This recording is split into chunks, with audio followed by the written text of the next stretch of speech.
So I'm Dr. Laura Hooks, and I have the privilege of leading the maritime and strategic deterrence business for General Dynamics Mission Systems. I have the pleasure to introduce Dr. Brett Seidle, who serves as the Deputy Assistant Secretary of the Navy for Research, Development, Test, and Engineering under ASN RDA. In this role, Dr. Seidle is responsible for executive oversight of all matters related to the RDT&E budget activities, science and engineering, advanced research and development, and prototyping and experimentation, as well as test and evaluation.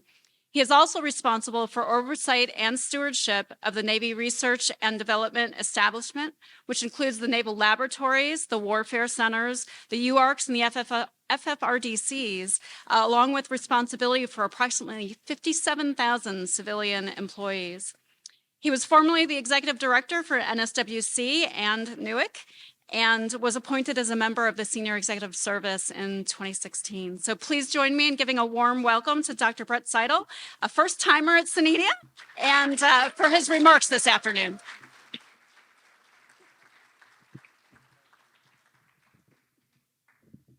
Thank you, Dr. Hooks, for that kind introduction. And we got some woo-woos going back there. That's exciting.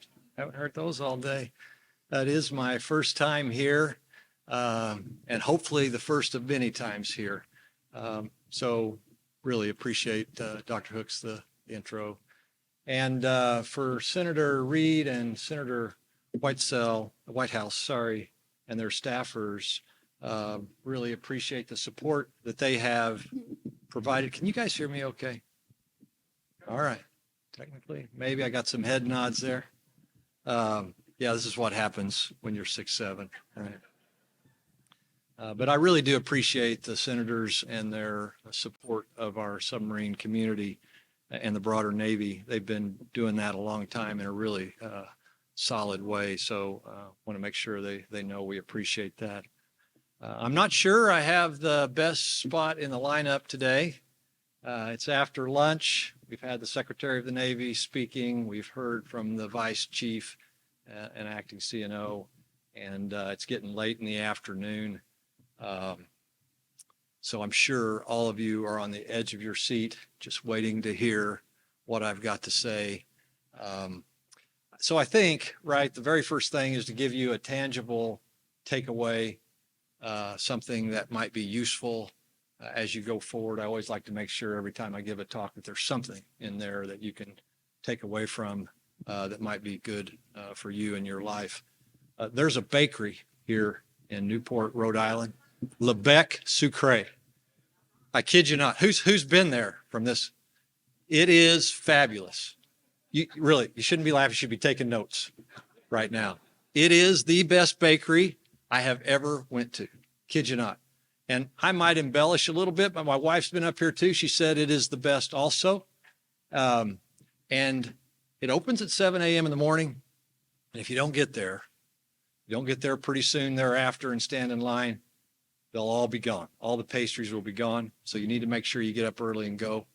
I know you think I'm just saying that as a joke. The truth is, someone in here, hopefully a few of you, will go to Lebec Sucre and you'll say, Dr. Seidle's speech changed my life. That's what's going to happen. You heard it here first. All right. Hey, listen, I want to first extend my thanks formally to SENEDIA for the invite. I was invited up here last year as well, and but I was new to the role that I was in, and as a result, I really figured the only thing that would probably happen had I accepted is this audience would learn just how much I had to learn. And that may be still true yet today, but we'll see. Kidding aside, I really do appreciate everything the organization does for the undersea community and the Navy in bringing together the industrial base, academia, and our government partners to provide leadership and innovation for the fleet.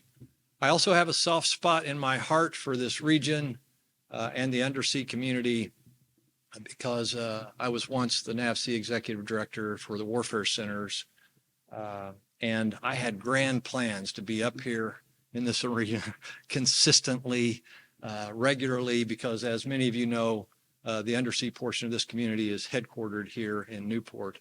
But I took the role in April of 2020, and COVID had other thoughts and ideas.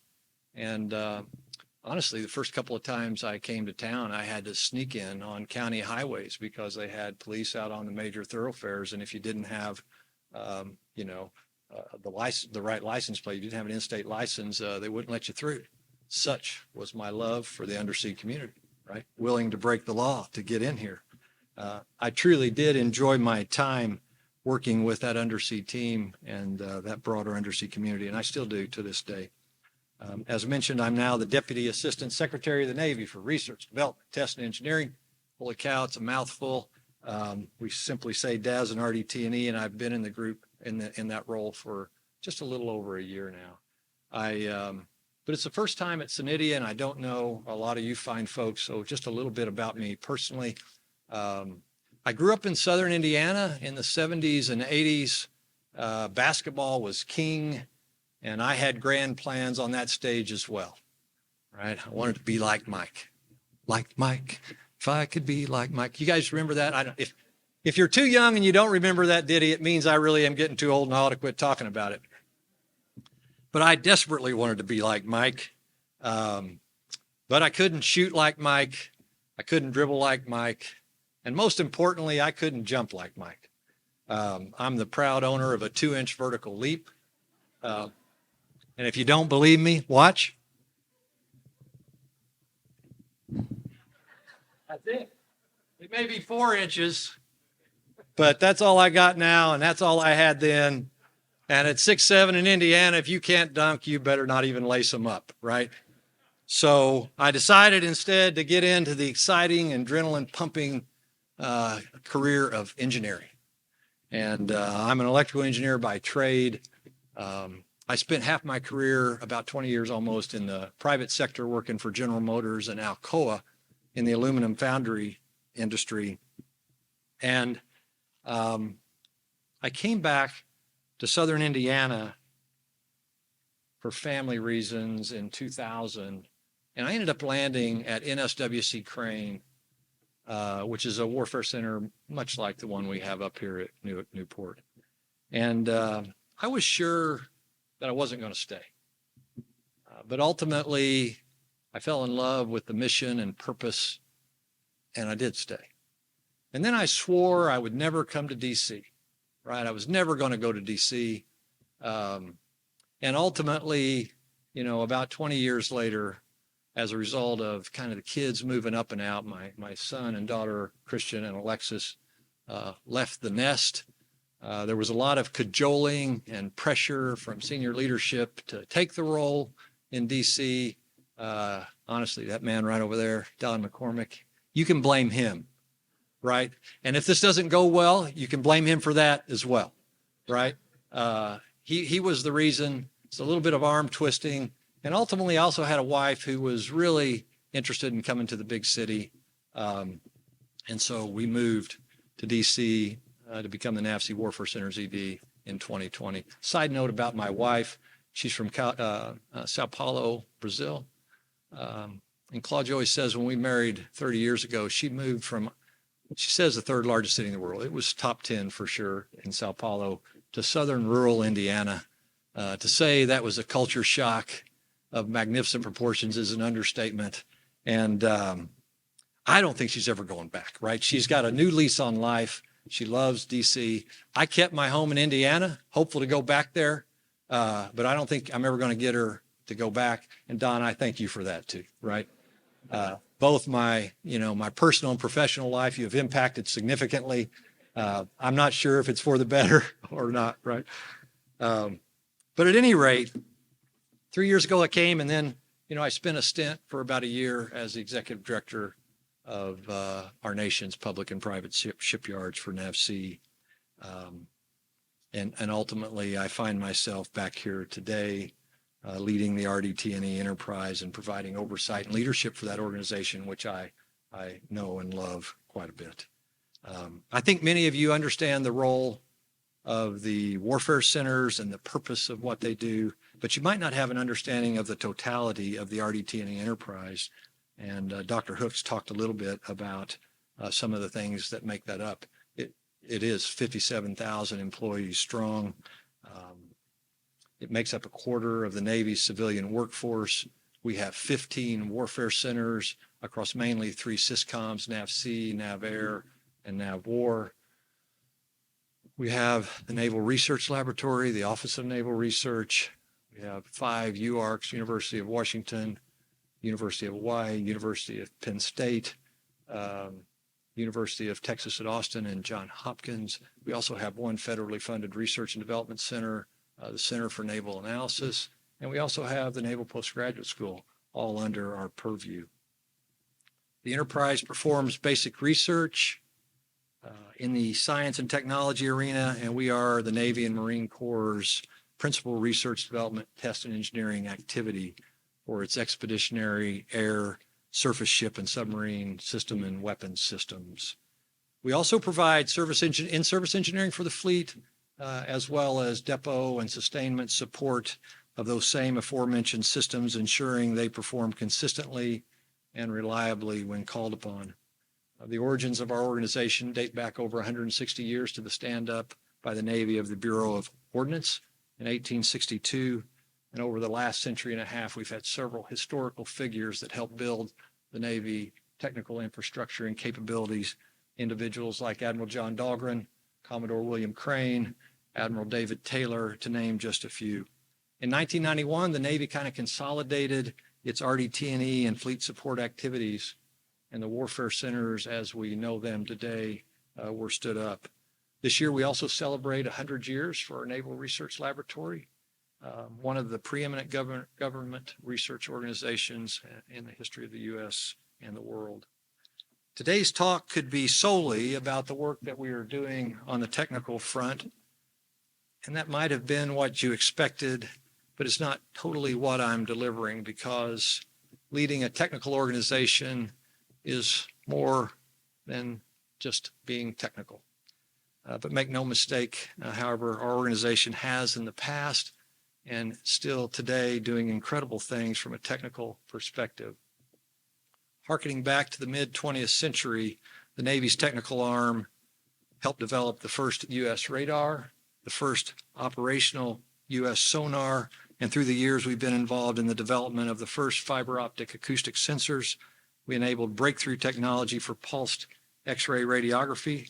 We were involved in the development of the inverse synthetic aperture radar, and more recently fostered developments in gallium nitride transistors that have led to significant improvements in naval radar and electronic attack. Our work on coherent beam forming enabled laws in the first shipboard laser weapons system. And we also have our teams driving development and design for large-scale UUVs such as the Orca, and the list could go on and on. We didn't invent the internet, but we could have. I really believe that. That's a joke.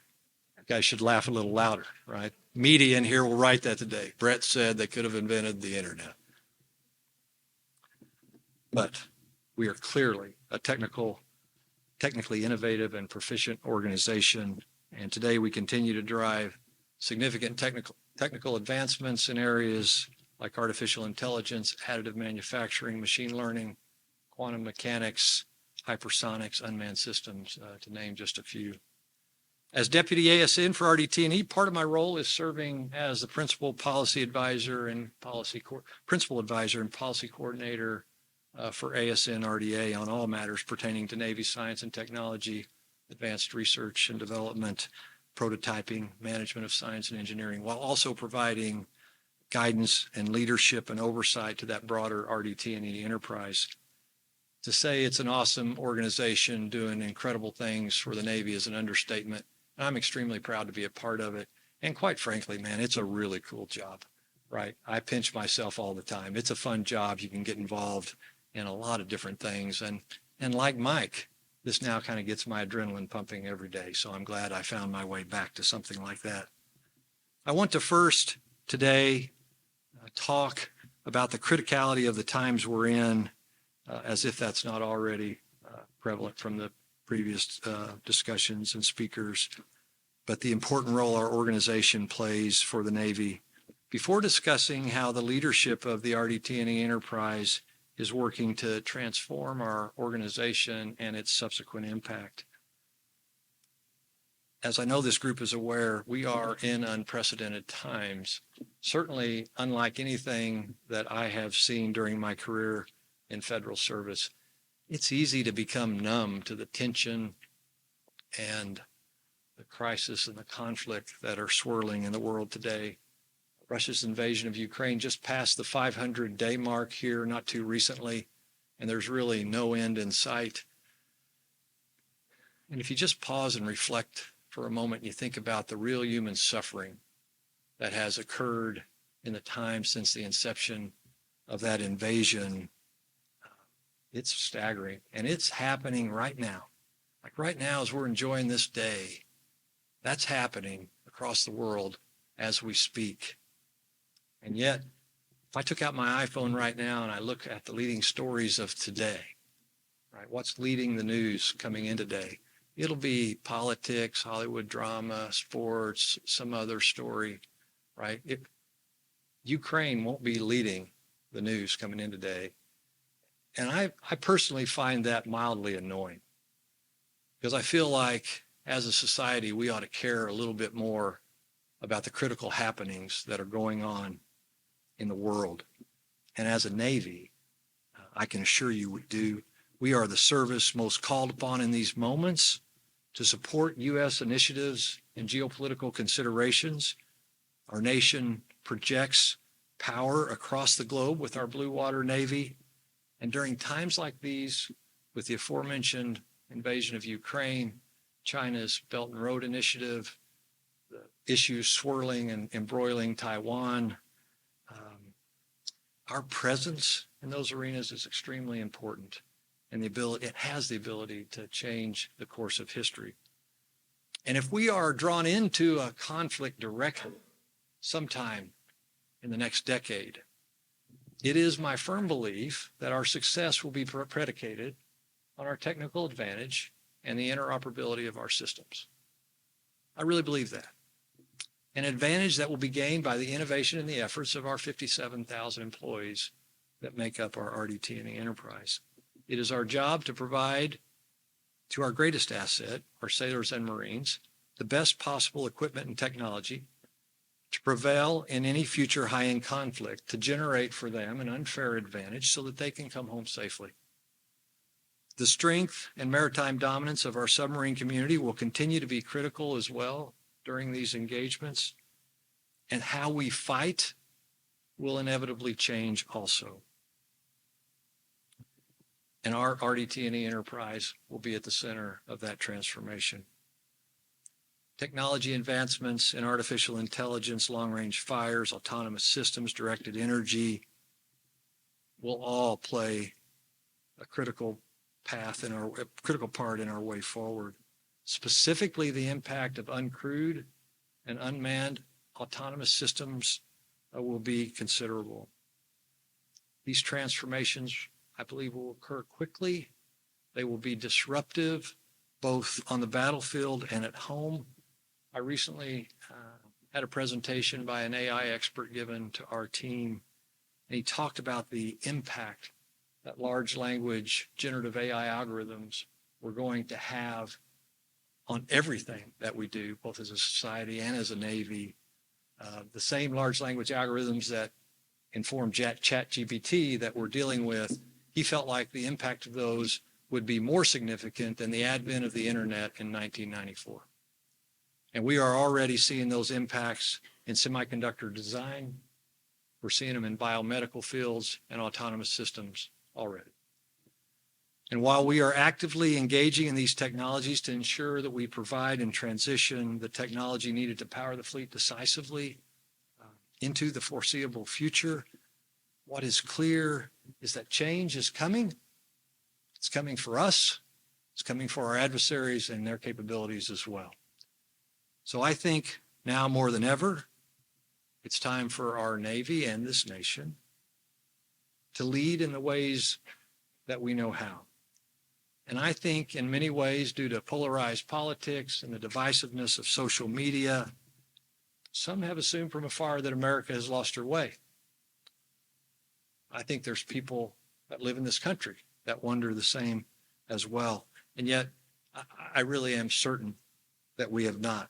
We often offer trite and anecdotal reasons for why things aren't going well. In the past year, I've heard individuals state that in society writ large now, it's hard, part of our problem is we just can't find, there's a simple lack of desire for hard work.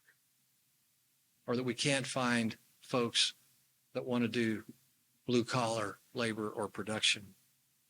And I find all of that to be patently false in my daily walk. I think the human condition and our basic needs are the same as when I was a kid. Everyone wants to have solid, important work to perform. They want to be respected for what they do. They want to be trusted to do the right thing and empowered to lead and make a difference. We love our fellow men and women.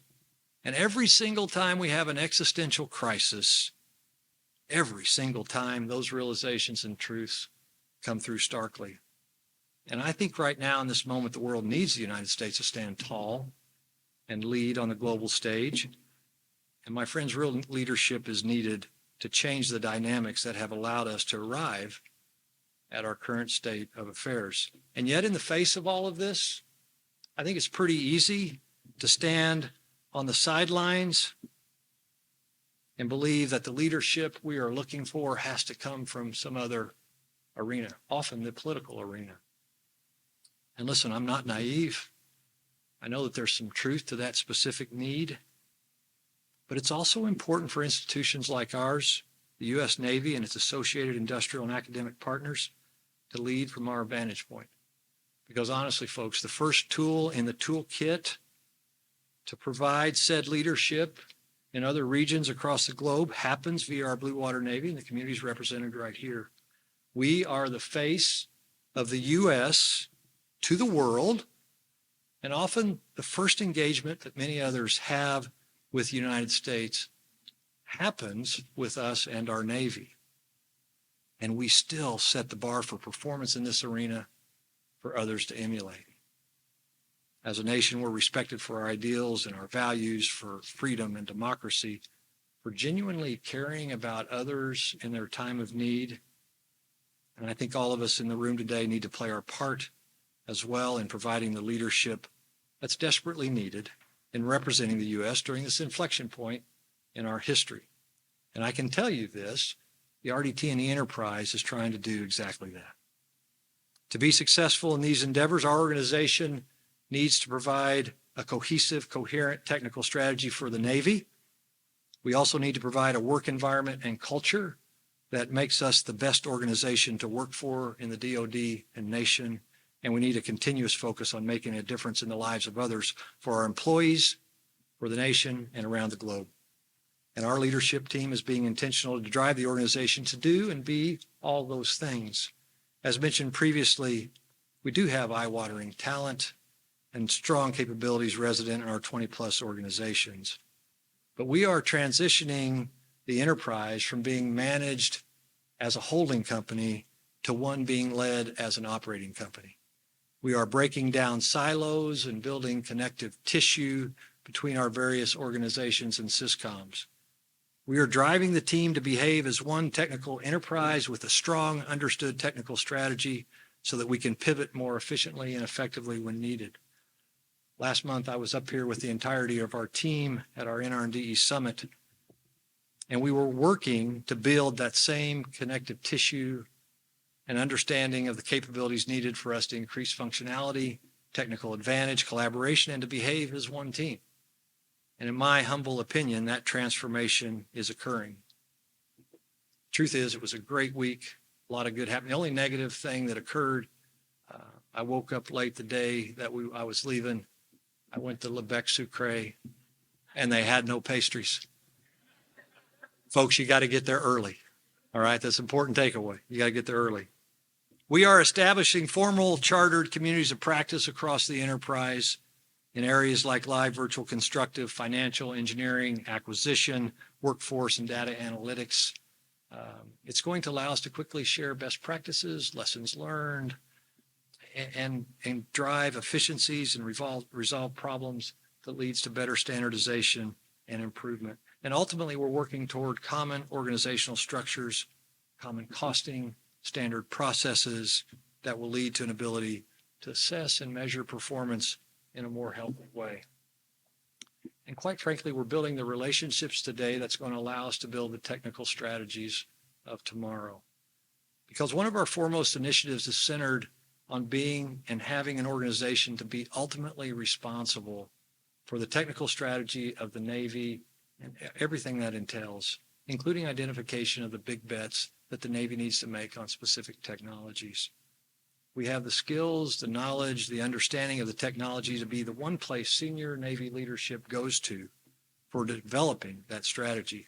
And I've been working with our current Chief of Naval Research, Admiral Kurt Rothenhouse, and together we intend to provide the leadership necessary to develop those strategies to transition to tomorrow's Navy and the Navy after next that we so often talk about. Since being in the role, I've also noticed the reactive nature of the enterprise and the environment, and for good reason. The world's a complicated place, and there's a lot of issues that arise that demand our attention. But providing great leadership also means that we're slowing down enough to be thoughtful about our strategies. One of the mantras that I consistently talk about is slow is smooth, smooth is fast, right? It is widely attributed to the Navy SEALs sometime in the 20th century, but I think it's still true today. And so in our area of responsibility, we are actively working to be reasoned, thoughtful leaders with a strategic, proactive bent rather than a reactive one. And I'm hopeful that will lead to better cohesiveness and coherence in the technical strategies that we develop. We are also working to provide the type of leadership in our organization that for our employees that motivates, that inspires, and empowers. We have a great mission, right? Serving the men and women of the armed forces, to make sure they're never in a fair fight, to bring them home safely, to protect our way of life. It is a great mission. But it's easy to believe that the mission should be enough. Should be enough for us. Should be enough for our employees to inspire them.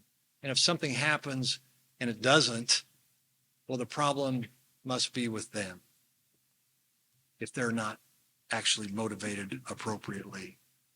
And we can subsequently forget, in my opinion, kind of the most important tenet of leadership, which is serving.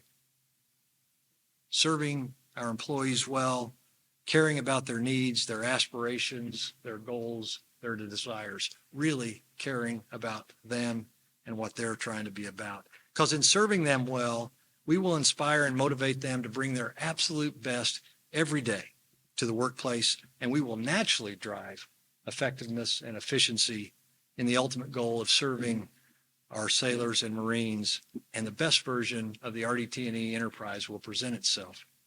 And frankly, folks, I think this notion of serving well can be an easy lift. We really are built to serve. We are. Truly believe that. Our best moments in life come when we get out of our own way and we serve others well, unambiguously, with a good heart. If I asked you all to pause and reflect on the last time you had real joy in your life, true joy, felt great about yourself, most of you would tell me a story about doing something for someone who was in a time of need. Maybe they were sick, and you reached out and you just helped them. Nobody asked you. They were surprised. And it filled them up, and it filled you up too. Those opportunities are there for us every day in leading our organizations and in driving our own happiness and in making the kind of culture and environment that brings the best out of employees. Every single day, they're there. And the truth is, even though we understand the importance of service in all that we do, it is also very easy to lose our way on that front, even the most senior of us. And when that happens, employees can feel unempowered and uninspired. And we flip the script and we say, if you just serve me well, we'll all get better. And it happens because of the pressures of the job, the overwhelming demands on our time, the stress that occurs. And we do that and we change that mantra. And all of a sudden, employees don't feel as empowered or as loved as they need to be all they can be. Simply stated, I want the RDT&E enterprise to be the best organization to work for in the Navy and the entire DoD. In truth, I want it to be the one place in the U.S. where great talent comes to reside, to work on technologies, and to serve others well. I want the Navy's research and development establishment to once again be preeminent in the U.S. And I want that to happen because we have inspiring technical strategy, we have the best work environment and culture, because we have the most impactful mission, and finally, because we are working on technical game-changing innovations that not only impact the Navy, but the nation and the world. I watched 1776 a few weeks ago. It's a musical based on the signing of the Declaration of Independence by the Second Continental Congress. And there's a moment in the musical where George Washington is out fighting skirmishes with the British, and he continues to send these notes back to the Second Continental Congress with this underlying message: does anyone care? And while the purpose was to tell the story of that time back in 1776, it was clearly meant to force us in the audience to take stock of where and how we are leading the country today. And I came away motivated, inspired that our portion of the Navy enterprise should care and care deeply. We still are, I believe, the finest Navy on the face of the earth, and the finest Navy ever assembled in the history of the world. History is a long time. And why is our support for that Navy so critical? Slide, please. Folks, that's why we do it. I love that picture. I've seen it many times for everything it says about us, our way of life, but that's why we do it. It's for the men and women of the armed services. It's for their families. It's for everything we stand for as a nation and our way of life. And of all the services, we are the one our nation is most reliant on in these moments. We desperately need to lead by example, and that means every single one of us here today, regardless of our role. Our naval institution needs to help lead to a better place. And as a senior leader in that institution, you have my commitment that we will be all about the technical strategy of the Navy. We will be myopically focused on serving our employees well. And we will have an overarching purpose to make a difference in the lives of others, both in the workplace, in our nation, and abroad. And I'm incredibly excited to be a part of the RDT&E enterprise. And I believe our organization has an extremely important role to play for the Navy and the nation going forward. I want to close by thanking SENEDIA again for having me here today. I want to thank our industrial base, academic and congressional partners for all you do in helping drive the fleet forward. Thanks for everything you do. Really makes a big impact. It's critical. After Dr. Erickson's talk today, I thought, holy cow, got a lot of work to do. And this group is making all of that happen. So I really, really appreciate everything you do. I appreciate the teaming and the collaboration that we have with all of you. And I look forward to working with you in the future and getting to know you better. Promise to be back next year. Thanks, and have an awesome day. And I hope to see you at the bakery. That's all I got.